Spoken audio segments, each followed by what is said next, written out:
Всем привет! В этом видео я хочу рассказать о лингвотерапии. Что это такое? Это улучшение психологического или психического состояния с помощью изучения языков. Я давно заметил, что, например, в депрессии, когда я изучал языки, мне становилось немножко легче. Я отвлекался, погружался в это и забывал о мысленные жвачки, то, что называется руминация, когда повторяются все время какие-то негативные мысли. Вот, и это помогало. То есть это такая аутопсихотерапия у меня была. Еще я заметил, что важно именно какой язык. Если изучать язык из той же языковой семьи, в которой вы уже языки знаете, то это действует не так сильно. Например, после французского я изучал португальский, да, там было много знакомого, но это меня не очень сильно отвлекало. А вот когда я, например, стал изучать лаосский язык, и там была совсем другая письменность, там были тоны, и тоны это интересно кодировались с помощью письменности. Вот это меня действительно отвлекало сильнее. Ну и тут я, естественно, буду говорить про удмуртский язык, потому что этот канал посвящен удмуртскому языку.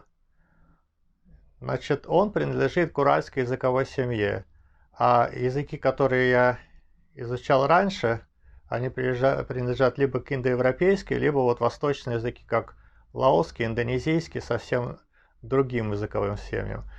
Мне показалось, что в удмуртском много разных необычных, непривычных мне вещей, и он довольно далеко и довольно сильно отличается от языков, которые я, как говорил, изучал раньше. Поэтому, когда его изучаешь, то получается, что отвлекаешься сильнее.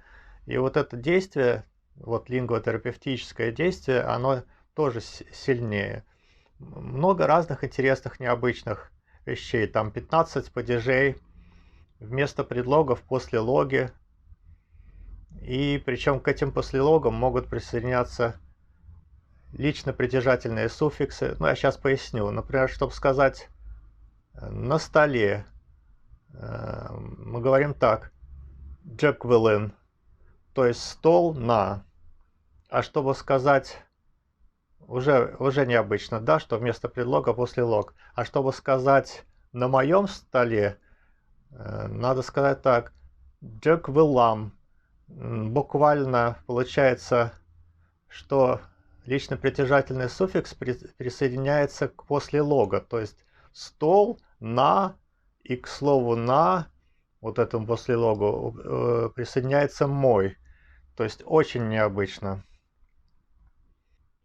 Теперь есть в удмуртском языке очевидное прошедшее время и неочевидное. Например, если я говорю «со пыжиз», он пек, это значит, что я видел, как он пек, был свидетелем. Но если я скажу «со пыжем», это тоже будет значить «он пек», но я этого сам не видел, я это знаю со слов других людей. Он вроде бы пек. И вот таких вещей очень много. Много причастий необычных. Вот как я уже сказал, падежная система. Вот с этими местными падежами, 7 местными падежами. Вот все это создает такую атмосферу какого-то необычного очень. То есть ты перемещаешься в какую-то другую реальность. И вот когда этим занимаешься, то если даже вот какие-то были мысли, если было состояние не очень хорошее, как я сказал, психическое или психологическое, ты на время вырываешься из него с помощью изучения вот этого необычного языка, как бы выплываешь на поверхность. Ну, я должен здесь уточнить, что депрессии бывают разные, бывают разной степени. Легкая, умеренная, тяжелая. Естественно, в тяжелой депрессии, когда человек лежит, там ему не встать, ему уже никакие языки не помогут. Но вот в легкой депрессии это может сработать.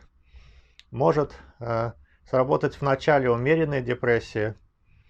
Ну вот такие у меня мысли.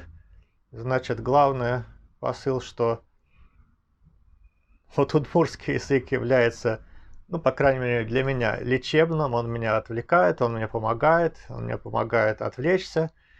Вот, и я надеюсь, что кому-то тоже это может помочь. Вот такая аутопсихотерапия или лингвотерапия. Ну, спасибо за просмотр. Всем пока.